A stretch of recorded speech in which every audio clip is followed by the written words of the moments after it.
Alright, hello and welcome back to another crafting video. This should hopefully be a kind of a cool one because it's going to be involving a lot of tricks and crafting methods I haven't really employed before on this channel. This is going to be a helmet craft for a double influence Crusader Hunter helmet with both elevated percent intelligence and elevated percent mana.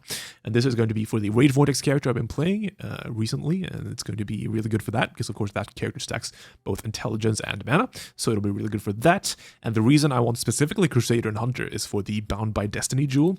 You can actually get percent mana also on the Elder influence on the prefix slot, and it's the same amount of percent mana. However, it also gives you Transfiguration of Mind, which gives you a little bit of damage on this character. So it'll be like 3-4% more damage. The reason I don't want this is because, as I mentioned, the Bound by Destiny jewel, the 2-piece Crusader gives you percent mana, so you really want that. And then the 4-piece Hunter gives you 10% of LA damage taken as Chaos, which of course with CI is very powerful. So that's the reason why I wanted both Crusader and Hunter influence, because I was originally on this character only really going to be able to fit 2 influence pieces and then potentially up to 4. So I wanted to maximize the amount of Crusader and Hunter ones I had. So that's the reason why I went for Crusader and Hunter. So the reason this craft is going to be pretty interesting and pretty tricky to figure out is because the percent intelligence is a suffix and the percent mana is a prefix. So we're going to be awaken orbing a prefix and a suffix together.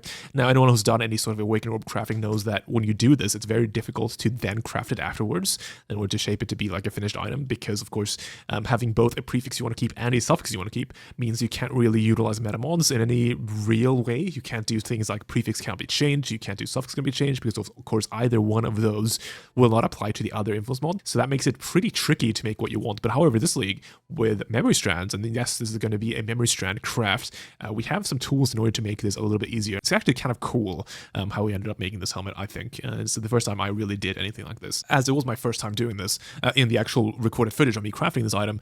I'm going to be learning things along the way and sort of getting help. I'll be sort of cutting out portions of it and then jumping in sort of post-commentary style every once in a while to explain what's going on, to hopefully make it easy to follow along and maybe use it as a sort of a guide video on if you want to make a similar item to this yourself, and hopefully make it sort of useful for you. Because I think if I just did the whole VOD of me crafting this without any sort of additional input, I think it'll be a bit weird, but hopefully I can clean it up and make it more palatable. So the first goal we are going to looking to make is a 30% quality SebCircle, which is of course you just buy a base for that, so that is what I got. And then we are looking to elevate percent intelligence onto it and then isolate that into suffixes, and then suffix can be changed scour to make it magic. And we need to do this while keeping our memory strands on the item. So the memory strands is going to be an important, very important actually, part of this crafting process. So the way you get this is you use the memory strand orb, I forget the name of it, but it's on screen right now, on the base when it's a normal item. And then it gives you a random amount from 0 to 100.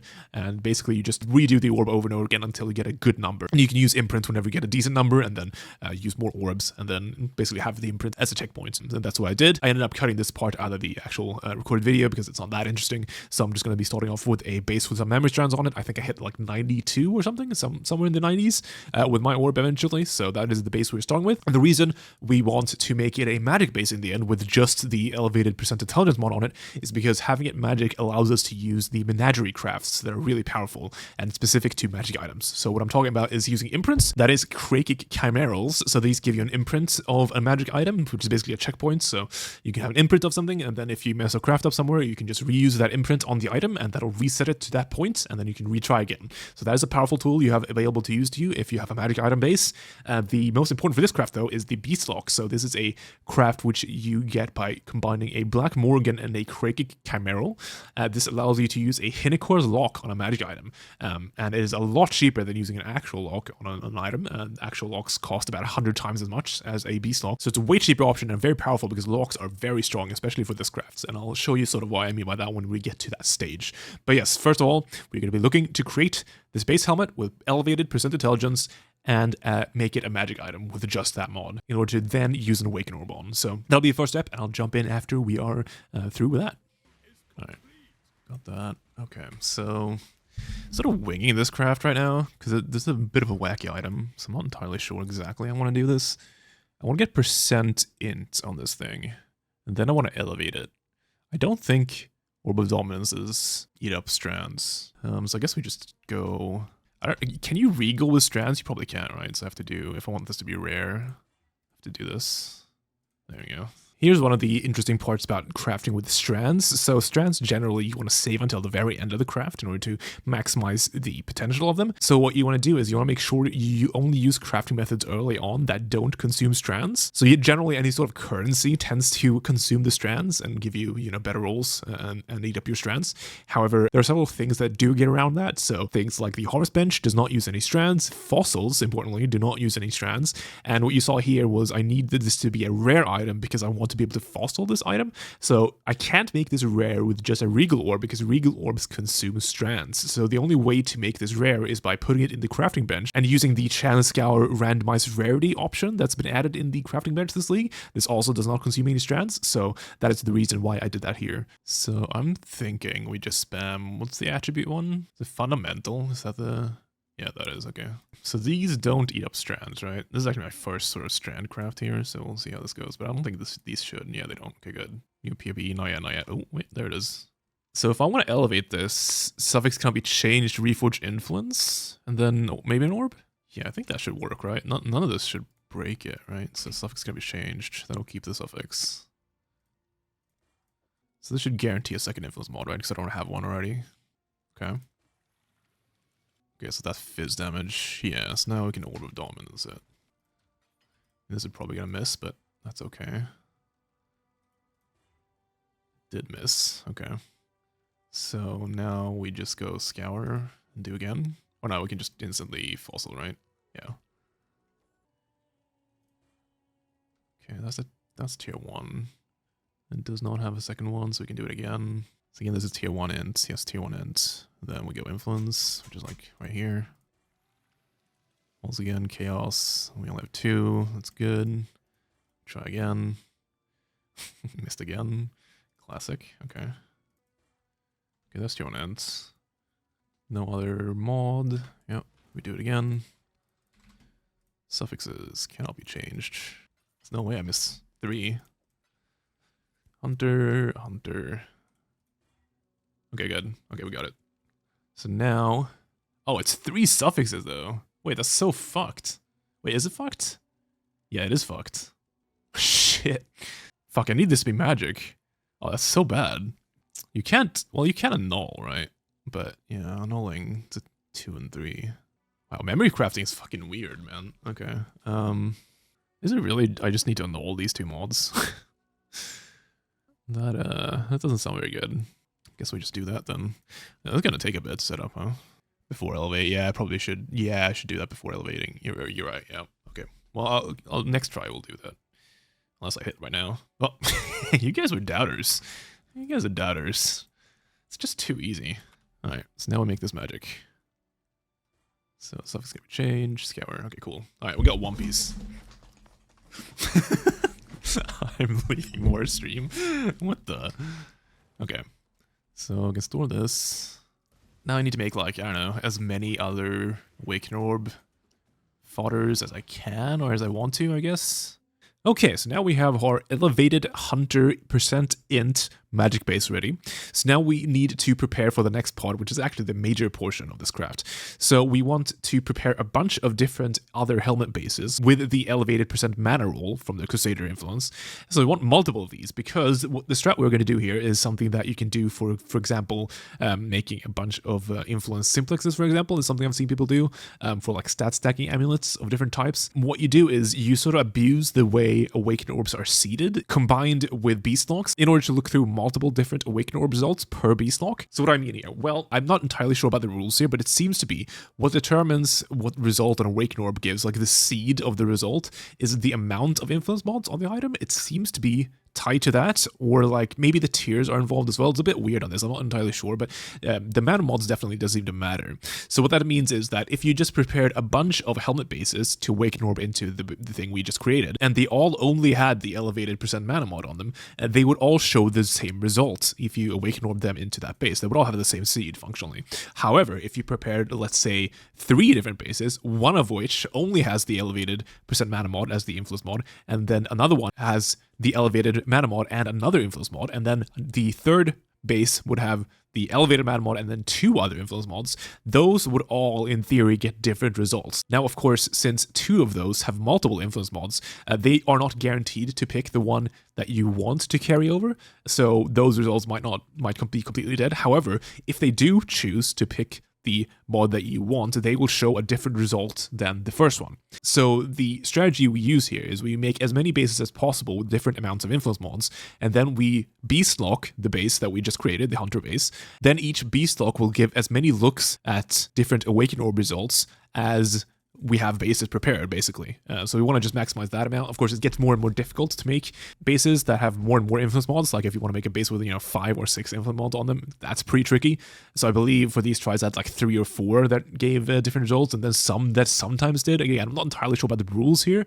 All I know is that it seems to be at least partially tied to the amount of influence mods on the item. So that means that each beast lock we use on our hunter base will give us, 3 or 4 looks. And then awakened orbs do consume strands, potentially. So basically, the strat here is to just keep checking awakened orbs, and then once we've checked the 3 or 4 we are prepared, we re-beast lock, and then we recheck, and then each time we just wait until something good happens, and we try and, keep an eye out on how many strands get consumed. So this is like a whole strategy here. Because we do still have our strands, these will get partially consumed when we do awaken orbs, so that will on average result in better results. So we can just keep checking here per beast lock and just do it over and over again until we get something good. The idea is to get like a result which maybe has 1 or 2 mods still remaining, but mostly is good to go. And it's actually not too bad. All you need to do is just spend the currency needed on the beast locks, and then just have your bases prepared. So it's kind of a neat little system here, and it works pretty well, especially with the memory strands. Alright, I don't know, I think we just roll with this for a bit. Just do some beast locks on this, because I have at least 3 different seeds here, for sure. Yeah, because these 3 are always going to be different, and then these 2 might be. Alright, go again. 1 omen per zone? But I haven't used an omen in this zone. Let me go through what I want here, right? So we want a big int mana helmet, okay? So I got this 30 qual base, it's pretty juicy. I even got some memory strands on there. So I got these bases and we got beast locks. So I've set this up with an elevated int mod, and these have elevated mana on them, which I want to carry over. So we're just going to go and check the beast lock each time with awakened orbs. These 3 will always give different results, and these 2 might, as far as I understand it. It's a bit wacky, but what I'm looking for is I want to on int. Ideally, as the last suffix, I want like a res. That would be nice, and then like ES mods. It might be pain to hit because obviously we're influencing a prefix and a suffix together, which is never super fun. But I don't know. We'll try it out. So this one always hits the right carryover. Well, that did hit T1%, but didn't have flat int, so I think we skipped that one. Let's check this one. Carried over the wrong mod. That one carried over the wrong mod. This one carried over the wrong mod, and I assume this one did too. Yeah, okay. Alright, go again. That's a pretty shit hit. That hit tier 3 int. And a bunch of life. Carried wrong. Well, I actually did carry the right mod. It just rolled shit. I guess these are always the same then, right? Yeah, I think these literally are always the same. Go down. Alright. Check. Looks pretty shit. Looks pretty shit. Looks pretty shit. And it looks pretty shit. And this is always the same. I'm gonna keep checking those, but yeah, they're always the same. Okay. That's pretty bad. Spell damage. It's T1 flat, right? Yeah, that's T1 flat. It's kind of neat, but not quite. Check again. That hit T1 int, but it carried over the wrong mod. Unlucky. That's a shit.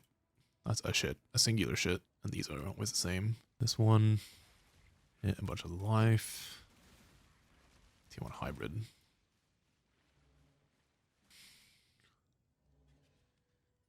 Rarity. If only this had ints. This would have been good with ints.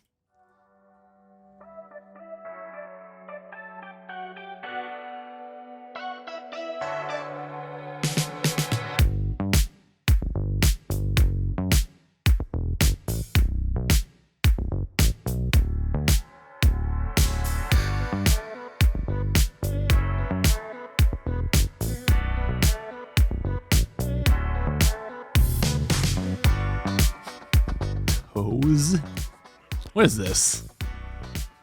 What stream do you think this is, okay? I don't have a command for every body part. Jesus. I guess I could try this and then just try and slam on int. So yeah, just do this, try and slam on int. Wow, I didn't use any strands either. It's pretty impressive. Okay. So locks on. Oh god, is it? Slam on int? What are the odds? Let's find out. I guess it doesn't need it. You don't even need a good tier, right? I mean, you can get like an okay tier and then hope to you know, upgrade it. But I do have 89 strands. I mean, it's quite a lot. Even the divine's pretty good on this. All right. Really had an influence mod? What the fucking odds of that? Why? I don't want spell block. Stupid. It's possible I just start the other craft before we start just dumping shit into this. Well, let's leave this for now. So I did a lock off stream. I actually did a couple of locks, but yeah, I hit the int roll on this. So now I just need to I need to lock upgrade orb this to make that res tier 1, and then this is done. It's kind of sick. Kind of crazy I hit the int roll. So I had like 90 something strands, and I hit the tier 1 int roll and it only used up like 20. It's kind of wild. All my money on locks. Grab one of these. I don't think there's anything I can check. It's already sacred orb, and yeah. Alright. So this is the unraveling orb, which upgrades. So we lock it.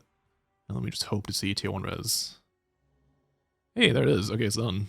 I don't think I'm even gonna divine this. This divine's really good. Someone rolled like almost perfectly divine. Alright, well, helmet is done. This helmet was one of the more difficult things to craft, I think, so I'm pretty happy about having this finished. That is a cool item. Alright, so here is the final item, the Vengeance Dome 30 quality Lich's Circlet. So on the prefix side, we have an elevated % increased mana Crusader mod. We have tier 1 flat energy shield and tier 1% increased energy shield. And then for the suffixes, we have an elevated increased intelligence hunter mod, as well as a tier 1 resist and a tier 1 flat intelligence mod. So very cool, very happy to have this finished. I think overall the craft actually went very well. It did take quite a lot of beast locks in order to get that stage done, but I think the hit that I did get was really, really good because it kept like so many strands. Like it barely used any, and I hit double tier 1 prefixes and a res, which was really, really good because basically all I had to do was slam on an int and then use the upgrade orb. I don't think even it took that many. I think it was 2 or 3 in order to even hit the int, which was quite lucky because I think it's like a 1 in 7-ish to hit any tier int. I forget the numbers. That's probably wrong. I had looked. It was a while ago I made this, but it was somewhere like it wasn't super hard, but also it did on average take quite a few locks. But yeah, super happy to have this done. Quite a fun craft actually, quite different from other things I've done. It's been a while since I did any influence crafting, so it's cool to use beast locks and all the other new tools as well as memory strands and things like that. So yeah, fun craft. We'll have more in the future, probably a shield video and a chest video, I would guess. But we'll see what actually happens. Hopefully this was easy enough to follow. Quite a bit of editing on this one, but hopefully it turned out okay. Alright, so yeah, thanks everyone for watching, and I will see you in the next one.